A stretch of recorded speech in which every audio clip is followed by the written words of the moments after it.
Today I'll explain the effects of drag force in triathlon and show how triathletes can work to decrease their drag. Triathlon is a sport where athletes want to get from point to point as quickly as possible. Because triathlons range from 2 hours to greater than 10-hour races, athletes must try to be as fast as possible while also being efficient. To be more efficient, triathletes must work to overcome the force of both surface and pressure drag. Surface drag is created when there is friction between the fluid and the surface of the object. This friction disrupts the laminar flow of the fluid and causes both the fluid in the boundary layer and the object itself to slow down. Pressure drag is created when uniform fluid flow is disrupted by an object at higher speeds. When this happens, fluid passing far from the boundary layer maintains a different velocity than fluid in the boundary layer. The change in fluid velocities causes a pressure differential. As fluid attempts to rush from high pressure areas to low pressure areas, turbulent flow is created in a wake behind the object, slowing the object down.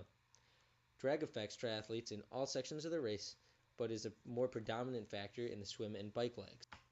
Drag is important during the swim leg because the density of water is much greater than air, increasing its potential to create noticeable drag.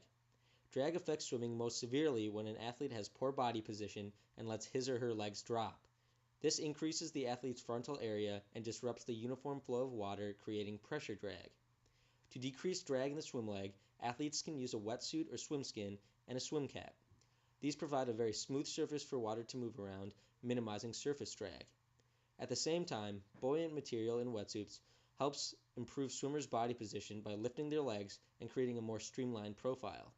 This reduces the frontal area with respect to the fluid and encourages laminar flow around the athlete, creating a smaller wake. During the bike leg, air resistance becomes the primary force opposing forward motion.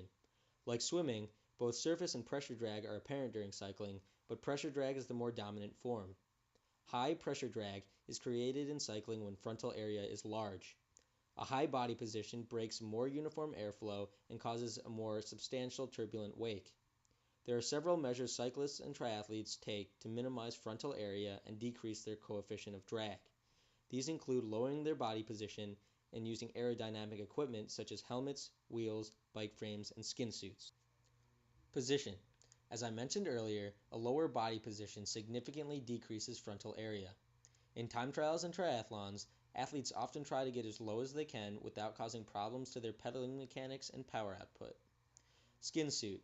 Skin-tight clothing decreases surface drag and also minimizes frontal area. Having loose clothing that flaps in the air can cause turbulent airflow, leading to pressure drag. Aero helmet.